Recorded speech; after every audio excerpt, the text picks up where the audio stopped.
मालिकेच्या पुढील काही भागांमध्ये आपल्याला पाहायला मिळणार आहे की अर्जुनला इन्स्पेक्टर सावंत यांचा फोन आलेला असतो। इन्स्पेक्टर सावंत अर्जुनला म्हणत असतात की आता कळेल आहे की संतोष लांडगे तिथं त्या दिवशी होता ज्यावेळेस हल्ला झाला त्यावेळेस। आता हे ऐकल्यानंतर तर धक्का बसलेला असतो, कारण काहीही झालं तरीही संतोष लांडगे हा तिथं कधी होता आणि या सगळ्या गोष्टी कधी झालेल्या आहेत, या सगळ्या गोष्टी आता समोर येऊ लागलेल्या असतात। आणि मग संतोष लांडगे आत्ता संतोष लांडगे जो आहे तो एका ठिकाणी आहे आणि तो कुठे आहे या गोष्टीचा शोध घेणं सुरू झालेलं असतं। आणि त्याच वेळी आपल्याला पाहायला मिळतं ते म्हणजे की अर्जुनला कळतं की संतोष लांडगे हा लोणावळ्याला आहे। मग लोणावळ्याला जाऊन संतोष लांडगेला ताब्यात घ्यायचं आहे आणि लोणावळ्याला तिथं जाण्यासाठी अशी व्यक्ती हवी आहे की जी व्यक्ती हे सगळं व्यवस्थितपणे हँडल करू शकेल। आता अशी व्यक्ती शोधणं म्हणजे साधी गोष्ट नाही, हे तर आपल्या सर्वांनाच माहिती आहे। पण ही व्यक्ती शोधायचं काम करणार असतात ते म्हणजेच अर्जुन, सायली आणि चैतन्य यांच्या नजरेत एक व्यक्ती असते आणि ती व्यक्ती म्हणजे दुसरी तिसरी कोणी नसून ऊर्जा शिंदे हे काम खूप व्यवस्थितपणे करू शकते अशी सगळ्यांना खात्री असते। सगळ्यांनी ठरवलेलं असतं की ऊर्जावर हे काम सोपवायचं, ऊर्जा हे काम अगदी हुशारीने आणि व्यवस्थित करेल असं सगळ्यांना वाटत असतं। मग सायली म्हणते की मी ऊर्जाला कॉल करते, कारण आपल्याला तडफदार आणि व्यवस्थित हे सगळ्या गोष्टी मांडणारी अशी व्यक्ती हवी आहे असं यांचं सगळ्यांचं चाललेलं असतं। आता ती व्यक्ती म्हणजे ऊर्जा आहे हे लक्षात आल्यानंतर अर्जुन आणि सायली दोघंही ठरवतात की ऊर्जाला कॉल करायचा। सायली म्हणते की हो, मी आत्ताच ऊर्जाला कॉल करून घेते। सायली ऊर्जाला कॉल करते। ऊर्जा म्हणते बोल ना सायली ताई, काय झालं ग? तेव्हा सायली म्हणते की अगं ऊर्जा, एक काम होतं तुझ्याकडे। लोणावळ्याला जायचं आहे, एका आरोपी बरोबर बोलायचं आहे आणि त्याच्याकडून गुन्ह्याची कबुली घ्यायची। ऊर्जा म्हणते काहीच हरकत नाही, मी करेल हे सगळं आणि बिंदास्त राहतो, कारण आता म्हणजे स्पष्ट बोलणारी, तडफदार, घाबरली नाही पाहिजे अशी व्यक्ती हवी होती, कारण तिथं एका आरोपी बरोबर डील करायचं आहे, ही गोष्ट साधी सोपी नाहीये असं समजल्यानंतर ऊर्जा तयार होते। सायली आणि अर्जुन दोघंही तिला इन्स्ट्रक्शन देतात नक्की कशा पद्धतीने हे डील होणार आहे, काय काय होणार आहे, या सगळ्या गोष्टींचा आता पाठपुरावा घ्यायचं सुरू झालेलं असतं। अर्जुन म्हणतो की ऊर्जा, एक गोष्ट लक्षात ठेव, काही झालं तरी सावधगिरी बाळगावी लागणार आहे आणि ही गोष्ट खूपच सिक्रेट आहे आणि आपल्याला ती सिक्रेटच ठेवावी लागणार आहे। ऊर्जा म्हणते अर्जुन सर, काळजी करू नका, हे काम अगदी सिक्रेट होईल, अजिबात काळजी करायची गरज नाही असं ऊर्जाने सांगितलेलं असतं।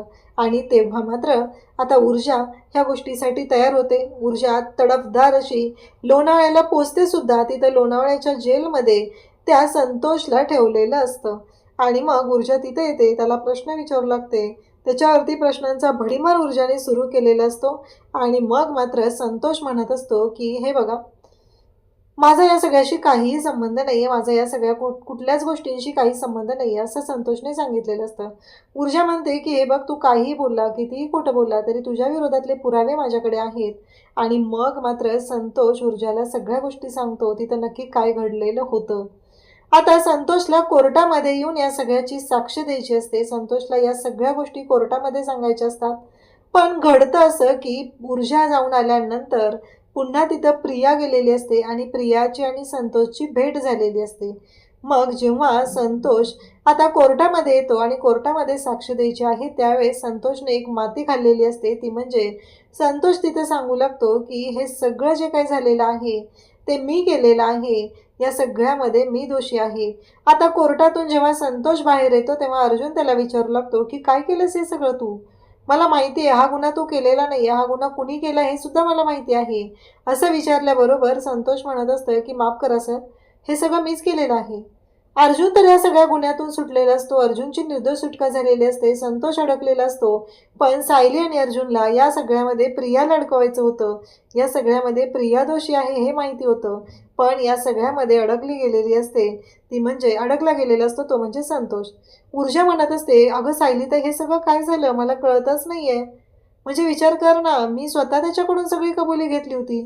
तेव्हा मात्र सायली म्हणते की हे सगळं कोणी केलंय ते मला चांगलंच माहिती आहे, हे सगळं प्रियाने केलंय। ऊर्जा तुला माहीत नसेल पण तू जाऊन आल्यानंतर तिथं प्रिया गेलेली होती आणि या सगळ्या गोष्टी प्रियाने केलेल्या आहेत हे सायलीने बरोबर ओळखलेलं असतं। आणि सायलीने आता ऊर्जाला आणि अर्जुन दोघांनाही या गोष्टी सांगितलेल्या असतात। अर्जुन म्हणत असतो की नाही, काही झालं तरी त्या प्रियाला आपण सोडायचं नाही, आजपर्यंत तिने इतके गुन्हे केलेले आहेत, एवढ्या सगळ्या गोष्टी झालेल्या आहेत, तिला आपण सोडायचं नाही असं सगळं ठरलेलं असतं. आणि त्याच वेळेस आता हे सगळे कोर्टाच्या बाहेर असतात आणि प्रिया मात्र खूपच खुश असते, अगदी टाळ्या वाजवतच तिथे आलेली असते. अर्जुन, सायली सगळेजण पाहत असतात. सगळ्यांना कळत नसतं की प्रियाचं हे सगळं काय चाललंय, पण अर्जुन आणि सायली खूप हुशार आहेत. त्यांनी अगदी हुशारीने प्रियाचा बँड वाजवायचं ठरवलंय. प्रियाला असं वाटत आहे की नाही नाही, आपण हे सगळं असं करू शकतोय कारण आपण हुशार आहोत. पण या सगळ्यामध्ये प्रियाच अडकली जाणार आहे ही गोष्ट मात्र प्रियाच्या लक्षातही आलेली नाही.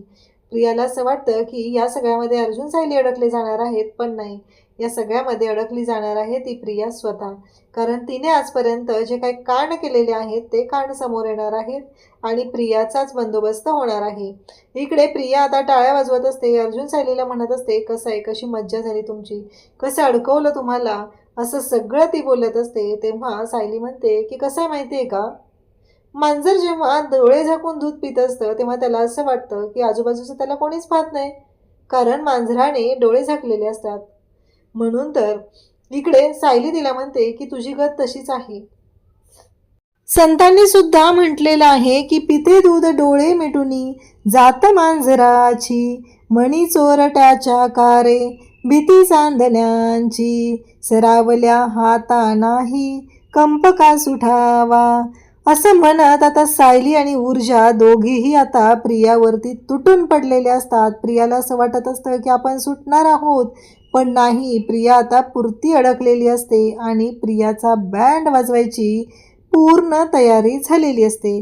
प्रियाला वाटत असतं की नाही नाही, ती या सगळ्यातून सुखरूप बाहेर पडेल, पण नाही, प्रिया या सगळ्यातून सुखरूप बाहेर पडू शकत नाही. कारण प्रियाने आजपर्यंत जे काही कांड केलेले आहेत ते सगळे कांड समोर येणार असतात आणि प्रिया म्हणत असते की तुम्ही माझं काहीच वाकडं करू शकत नाही, तुम्ही माझं काहीच बिघडवू शकत नाही, मी बिनधास्तपणे या सगळ्यातून बाहेर पडलेली आहे.